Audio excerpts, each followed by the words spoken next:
नमस्कार दोस्तों, मेरे YouTube चैनल के इस वीडियो में फिर से एक बार आपका बहुत बहुत स्वागत है। तो जैसा कि अगर आपने मेरा चैनल सब्सक्राइब किया है तो मैंने बताया था कि हम अगले वीडियो में जो मेरा नेक्स्ट वीडियो रहेगा उसमें हम प्राचीन भारत के निवासी और उनकी जातियों के बारे में सीखेंगे। तो वही टॉपिक इस वीडियो में आज हम कवर करेंगे। तो हमारा शीर्षक है प्राचीन भारत का इतिहास 1740 से लेके 1947 तक। तो उसमें हम एक कदम आज और आगे बढ़ा रहे हैं, जिस वीडियो में हम सीखने जा रहे हैं प्राचीन भारत के निवासी एवं जातियाँ। ठीक है।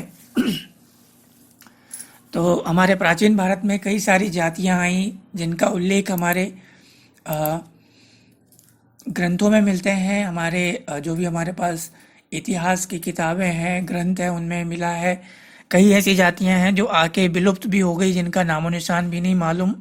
लेकिन जितना ज़्यादा हमारे पास अवेलेबल है उन चीज़ों को हम जानेंगे तो उतना बेहतर होगा।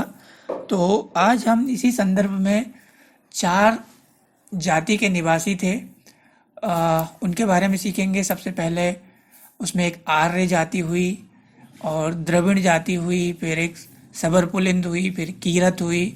कीरात, बेसिकली इसको कीरात पढ़ते हैं। तो इस तरीके की जातियां प्राचीन काल में हुआ करती थी। तो एक एक करके हम डिटेल में सबके बारे में सीखेंगे, ये किधर से आए, कहाँ गए, कैसे थे। और आई होप कि वीडियो आपको इन्फॉर्मेटिव लगेगा। तो सबसे पहले हम इसमें देखेंगे, आपको मैं कुछ यहाँ पे बताऊँ। जैसे कि देखिए, वैसे हम सभी जानते हैं कि हमारी जो संस्कृति है वो बहुत ही बड़ी है। तो अब देखिए यहाँ पे भारतवर्ष के विस्तृत परिवेश के फलस्वरूप उसमें प्राकृतिक, क्षेत्रगत एवं जलवायु वाला, जैसा जो हमारा इसे जल वायवीय यहाँ पे लिखा है, ये बहुत ही पुराना वर्ड है जिसे हम जलवायु भी बोलते हैं। विभिन्नताएं प्राप्त है, मतलब बहुत ही विविधता बहुत है हमारे इसमें इतिहास में और हमारे भारतवर्ष में। तो उसी कारण क्या हुआ, जिसके कारण प्राचीन काल से ही भारत में विभिन्न प्रकार के लोग निवास करते हैं। ठीक है, बहुत तरीके, अलग अलग तरीके के लोग हमारे भारत में रहते हुए आए हैं। और मानव जीवन एवं सभ्यता के विकास के साथ साथ व्यापार, उपनिवेश, युद्ध, विवाह, यात्रा एवं अन्य सामाजिक कृत्यों को संपादित करने के लिए लोगों का एक स्थान से दूसरा स्थान आना जाना शुरू हुआ या आना जाना हुआ इस तरीके से। क्योंकि जब धीरे धीरे इंसान बढ़ता है तो उनका मिलना जुलना, एक दूसरे के साथ में उठना बैठना होता ही है। तो वही चीज़ें इसमें हुई। विभिन्नता होते हुए भी एक दूसरे के साथ में उठना बैठना हुआ। और उसी के बाद में फिर बहुत सारी चीज़ें हुई, वही हम इस वीडियो में सीखेंगे। तो कॉन्सेप्ट यही है कि हम अगर ये कहें कि हमारा सिर्फ प्राकृतिक क्षेत्र बहुत बड़ा था, तो ऐसा नहीं है। वहाँ पे जो लोग थे उनके बीच में भी बहुत सारा सामंजस्य, कहना चाहिए मेरे हिसाब से, मेल मिलाप था। तो वो आगे हम देखते हैं एक एक करके कैसे कैसे क्या क्या हुआ। ठीक है। तो जितना विविध, अगर हम कहें कि हमारा बहुत ही बड़ा व्यापार है, ठीक है, या बहुत बड़ा साम्राज्य है, तो उसी तरीके से वहाँ के लोग भी हैं उतने। ठीक है।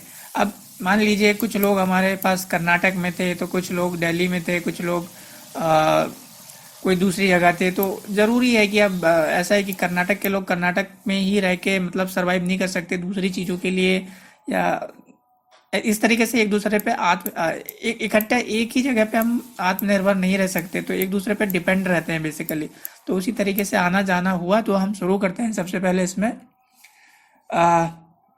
और चीज़ बताता हूँ मैं। देखिए, अब आना जाना शुरू हुआ एक जगह से दूसरी जगह, तो उसके फलस्वरूप क्या हुआ यहाँ पे, जिसके फलस्वरूप भारतवर्ष में अनेक जातियों के मिश्रण से एवं अन्य तरीके से भारतीय जातियों का प्रादुर्भाव अथवा उत्पत्ति हुई। तो कहने का मतलब, मान लीजिए अभी यहाँ पे एक जाति है एग्जाम्पल के लिए, और यहाँ पे एक जाति है।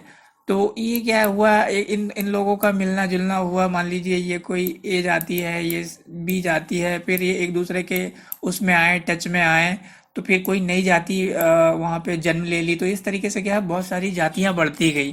ठीक है। तो सबसे पहले अब यहाँ पे देखिए, तो गाइस मैंने पहले ही बता दिया, इसका शीर्षक ही है कि हमारी प्राचीन भारत में जो जातियां हैं, हम कौन कौन सी जातियों के बारे में सीख रहे हैं आज। आर्य, द्रविड़, सबर पुलिंद और किरात, ठीक है, तो सबसे पहले हम आर्य जाति के बारे में सीखेंगे, ये लोग कैसे थे, कैसे दिखते थे।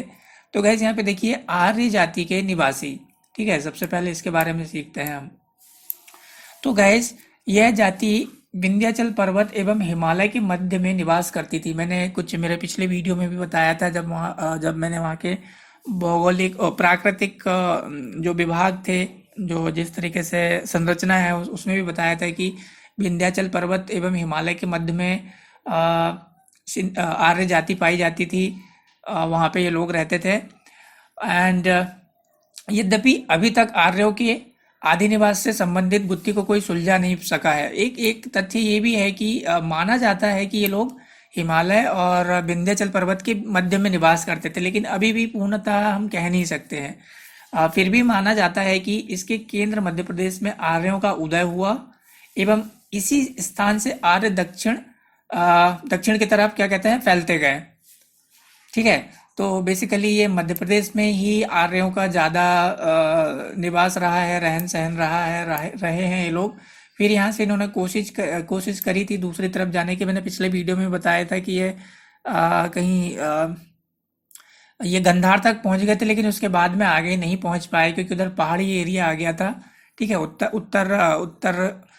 उत्तर भारत के उधर पे मैदान वगैरह आ गए थे ब्रह्मपुत्र के, तो वो बहुत ही पहाड़ी वाला एरिया था, तो ये लोग उधर ज़्यादा क्रॉस नहीं कर पाए आर्य लोग। इसके अलावा इनके बारे में अगर हम और जानना चाहें तो इनका बेसिक निवास कहाँ पे था, मध्य प्रदेश। मतलब वहाँ पे इन लोगों का जीवन शुरुआत कहना चाहिए भारत की बात कर रहा हूँ मैं। और फिर वहाँ पे ये लोग फले फूले, और इसके बाद में इसके अतिरिक्त भी आर्य संपूर्ण भारतवर्ष में दिखे या उनको मतलब सुनने को मिलता है कि संपूर्ण भारत में ही फैले हुए हैं। पश्चिम क्षेत्र में आर्य तुरानी एवं ईरानी जाति से मिलते हुए थे। तो जिस तरीके से अगर हम बात करें तो पश्चिम क्षेत्र में जैसे कि हमारा ये उत्तर हो गया ऊपर का, नीचे का दक्षिण हो गया, ये पूर्व हो गया और ये पश्चिम हो गया। ठीक है, तो अब यहाँ पे पश्चिम क्षेत्र में आर्य एक तुरानी जाति होती थी इधर पे, कहाँ पे पश्चिम तरफ, तो उनसे मिलते जुलते दिखते थे एवं ईरानी जाति से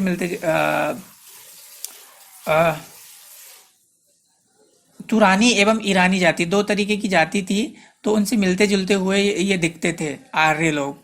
इसके बाद में फिर क्या हुआ, मध्य प्रदेश जो वर्तमान में उत्तर प्रदेश एवं बिहार है, उस वक्त क्या है जो हमारा जो मध्य प्रदेश था, मतलब जो जो जो वर्तमान में अभी बिहार और उत्तर प्रदेश है, वो मध्य प्रदेश हुआ करता था, उसको मध्य प्रदेश माना जाता था। हम प्राचीन भारत की बात कर रहे हैं, ठीक है, अभी की नहीं। अभी जो प्राचीन मध्य प्रदेश था वो उत्तर भारत और बिहार हो गया है। तो यहाँ पे क्या है, आर्य एवं द्रविड़ों का मिश्रण हुआ। यहाँ पे आर्य जाति और द्रविड़ जाति दोनों का मिश्रण हुआ। कुछ लोग इधर से आए, ठीक है, कुछ लोग इधर से आए, तो इस तरीके से वहाँ पे इनका मिलाप हुआ। तथा पूर्व में किरात या मंगोल जाति के साथ आर्यों का मिश्रण हुआ। तो यहाँ पे पूर्व में भी ये किरात या फिर इन्हें मंगोल भी कहा जाता था। इसके बारे में मैं बताऊंगा गाइस, मैं एक बहुत ही एक वीडियो एक अच्छा वीडियो रिकॉर्ड करूंगा मंगोल जाति के बारे में। तो मंगोल जाति मैं जैसे एक छोटी चीज़ बताऊंगा। यहाँ पे चंगेज खान का नाम सुना होगा आपने। तो चंगेज खान जो था वो मंगोल जाति से बिलोंग करता था। तो इनका एक इतिहास है, इनका एक पूरा का पूरा, तो मैं एक वीडियो बनाऊंगा उसके बारे में डिटेल में, तो वो आने वाली सीरीज़ में आपको मिलेगा।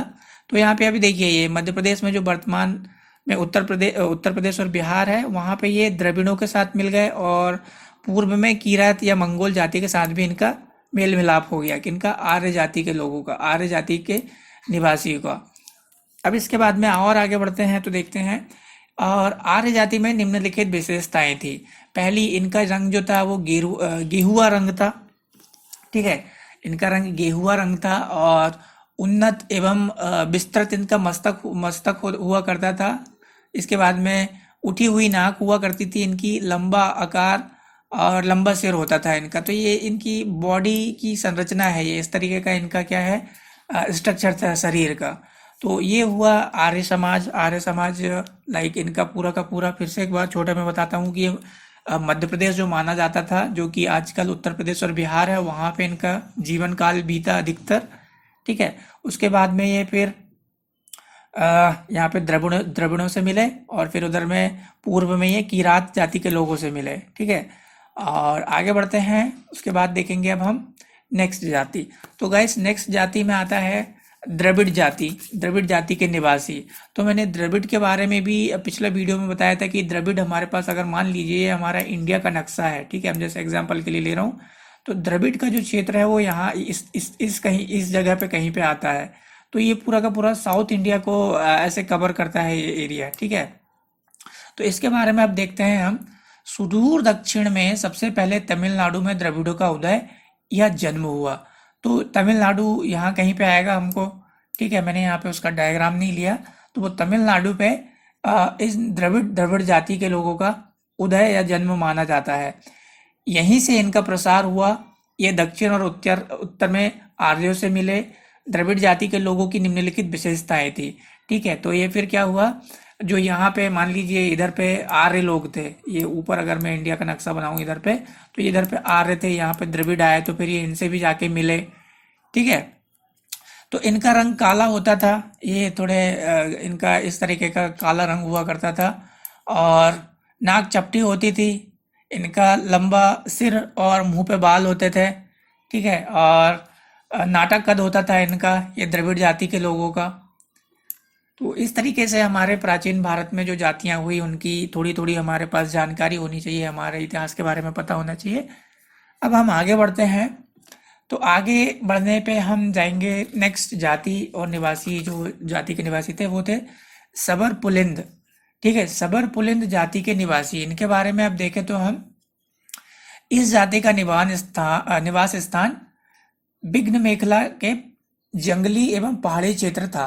तो इन लोगों का क्या है, मैंने यहाँ पे फिर से एक डायग्राम नहीं लिया है, यहाँ पे मेरे को डायग्राम बताना था, ठीक है। अगर आपने मेरा पिछला वीडियो देखा होगा तो आपको पता चलेगा कि ये हमारा इंडिया का नक्शा है, और जो बिंद है, ये विंध्याचल, वो यहाँ कहीं पे आता है इस तरीके से, ठीक है। ये इधर पे पूरा गुजरात और इस तरीके से हमारा इंडिया बना रहता है। तो यहाँ पे वो क्षेत्र आता है, कौन सा, विंध्य मेखला का। तो यहाँ कहीं पे ये सबर पुलिंद जाति का यहाँ पे निवास स्थान था, ठीक है, और क्षेत्र था। अभी फिर से बोलता हूँ इसको मैं, इस जाति का निवास स्थल सिंध मेखला के जंगली एवं पहाड़ी क्षेत्र था। मध्य में गोंड एवं कोल, अब यहाँ पे मध्य में यहाँ पे गोंड जाति भी आ गई, कोल, पश्चिम में भील, पूर्व में संथाल एवं मुंडा इसकी शाखाएं मानी जाती है। तो ये और भी जातियां थी जो इसकी शाखाएं थी, मतलब उपजाति कह सकते हैं। अब यहाँ पे देखिए, जो यूरोपियन कुछ विद्वान आए थे, यूरोपियन विद्वान इन्हें ऑस्ट्रिक या आग्नेय कहते थे। जो सबर पुलिंद जाति के लोग थे, निवासी थे, उनको आग्नेय या आग्नेय कहते थे। अब इसमें इसका मतलब क्या है, एशिया के आग्नेय द्वीपों, जिन्हें हम दक्षिण पूर्व बेसिकली यहाँ पे अगर काउंट करते हैं तो, से इस जाति में मिटे हुए लोग निवास करते थे, जिसके फलस्वरूप ही यूरोपियन विद्वानों ने इन्हें आग्नेय कहा। सबर पुलिंद जाति चारों तरफ से आर्यों से मिली हुई थी। तो ये जाति लगभग कहना चाहिए, जो सबर पुलिंद की जाति है, ये लगभग आर्यों के समतुल्य थी, बराबर ही थी। वैसे जैसे आर्य लोग थे वैसे ही ये लोग भी थे, और इन्हें यूरोपियन विद्वान ने आग्नेय और ऑस्ट्रिक बोला था, ठीक है। और इनकी बहुत सारी उपजातियां भी थी। इसके बाद में इस जाति की निम्नलिखित विशेषताएं थी। तो ये क्या थे, रोमयुक्त चेहरा था इनका भी कद बौना हुआ करता था, और लंबा सिर था, श्याम वर्ण था, सांवले टाइप के रहते थे ये, नाक चपटी हुआ करती थी। तो इस तरीके से ये हमारे प्राचीन निवासी थे सबर पुलिंद जाति के, जिन्हें आग्नेय भी कहा जाता था, ठीक है। और ये बिल्कुल आर्यों से मिलता जुलता था ये। अब आगे बढ़ते हैं, किरात जाति के निवासी। तो किरात जाति के निवासी के बारे में हम देखते हैं, ये कहाँ पाए जाते थे, किस तरह पाते थे। तो देखिए यहाँ पे मैंने यहाँ पे नक्शा ले रखा है। तो गैस यहाँ पे सबसे पहले देखें, इस जाति को मंगोल या पीली जाति भी कहा जाता है। तो ये जो जनरल नॉलेज या जो हम एग्जाम देते हैं, बड़े बड़े एग्जाम, उसमें क्वेश्चन आता है कि पीली जाति किसे कहा जाता है। तो किरात जाति है, किरात जाति, उन्हें पीली जाति भी कहा जाता है। अब ये हिमालय के उत्तरी एवं पूर्वी प्रदेश में इस जाति का निवास स्थल है। तो जो हिमालय है यहाँ पे, इस तरफ इनका निवास स्थान माना जाता है, किनका, किरात जाति का। जो अब यहीं पे मैं आपको बताऊंगा। अभी जो मैंने पिछले बताया था वो इधर पे था, कौन सा, विंध्याचल पे। विंध्याचल पे कौन लोग थे, सबर पुलिंद लोग, ठीक है। और उसके पहले कौन सा बताया मैंने, द्रविड़ जाति। द्रविड़ जाति कहाँ जाती है, उसको यहाँ पे बताता हूँ। द्रविड़ इस एरिया में आ जाता है, ठीक है। दो तीन हो गए ये। और पहला कौन सा था, पहला हमने देखा था आर्य। आर्य कहाँ जाते हैं, आर्य का भी स्थान आपको बताता हूँ इस डायग्राम में। आर्य लोग यहाँ पे आ जाते हैं इस एरिया में, ठीक है, चारों लोग। क्योंकि इधर पे उत्तर और अभी उत्तर प्रदेश और बिहार है, पहले यही हमारा मध्य प्रदेश हुआ करता था। अखंड भारत के टाइम की बात बता रहा हूँ, प्राचीन में। और अब देखिए तो ये पीली जाति मंगोल, इनका एक इतिहास है, मंगोल के बारे में एक वीडियो बनाऊंगा मैं। तो इन सब के बारे में एक बहुत बड़े बड़े वीडियो, डिटेल में विस्तृत वीडियोस बनाऊंगा। अभी तो हम सिर्फ एक बेसिक इंट्रोडक्शन जैसे सीख रहे हैं। तो अब देखिए ये क्या है। तो गैस यहाँ पे कीरत मूलतः, जो कीरात जाती है ये मूलतः चीन, तिब्बत एवं हिंद चीन से आकर हिमालय में आर्य, चीन से आकर हिमालय प्रदेश में आर्य, द्रविड़ तथा सबर पुलिंद से रक्त मिश्रित हो जाने से किरात तथा मंगोल जाति में परिणित हो गए। इस जाति की विशेषताएं पूर्व जातियों से मिलती जुलती है। तो अब देखिए यहाँ पे ये इस तरफ से आने का इनका माना जाता है कि ये तिब्बत हुआ और ये चीन हुआ, इधर से ये लोग आए, इधर से ये किरात जाति के लोग आके आर्य में भी विकसित हो गए, और इधर पे सबर सबर पुलिंद में भी विकसित हो गए, ये द्रविड़ में भी विकसित हो गए। तो इन सब में ये मिक्स हो गए, ठीक है। अब आना जाना हुआ, शादी ये वो दुनिया भर की चीजें हुई, तो ये सब मिश्रित हो गए। कोई जाति का किसी ने के साथ शादी कर लिए, ये वो कर लिए, तो एक मिश्रण जैसे हो गया ये। और अब ये जब ऐसे मिल गए तो अब इनमें सारी समानताएं, एक को देख के दूसरे ने सीख लिया, दूसरे का देख के तीसरे ने सीख लिया, तो इनकी क्या है, जो विशेषताएं थी वो पूर्व जाति से मिलती जुलती हो गई। तो इस तरीके से किरात जाति का इतिहास है। और इसके अलावा और भी हम देखें तो देखिए, इसके अलावा भी अन्य जातियां भारत में आक्रांता, आक्रांता मतलब जो आक्रमणकारी थे उनको बोला जाता है, बनकर आई या उनके रूप में आई, ठीक है। जिसमें प्रमुख रूप से ईरानी, यूनानी, शक, कुषाण, पांडव और हुण आए थे, जो आर्यों से मिलते जुलते थे। ये लोग भी आर्य के जैसे ही थे बिल्कुल देखने दिखाने में। और ये जातियां पूरी तरह से भारतीय जातियों में कालांतर में समाहित हो गई। तो हमारे जो भारतीय इतिहास में जो जातियां कहना चाहिए प्रमुख है या मानी जाती हैं या जो अस्तित्व में है, उन सब में ही ये जातियां समाहित हो गई। तो ये इन्हीं जातियों के अंदर ये जातियां भी मिक्स हो गई। और कुछ एक जातियां हैं जो हमारे समाज में अभी भी अवेलेबल है। तो हमें भी ये ढंग से नहीं मालूम कि हम कौन सी जाति से बिलोंग करते हैं, कौन सी जाति से बिलोंग नहीं करते हैं, कौन सी जाति के निवासी हैं। तो ये इतिहास में ही सारी चीज़ें भरी पड़ी है, लिखी पड़ी हैं। जितना सीखेंगे उतना मालूम पड़ेगा।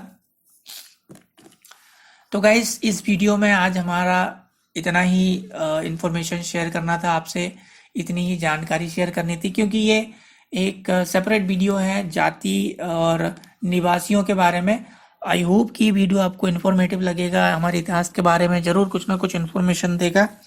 और अगर आप आगे भी सीखना चाहते हैं और कुछ नई चीज़ें, तो चैनल को सब्सक्राइब जरूर करें, लाइक शेयर कमेंट तो जरूर करें, और ये बेल आइकन को जरूर नोटिफिकेशन आपको मिलेगा अगर आप इसको प्रेस करते हैं आपके यूट्यूब चैनल पे।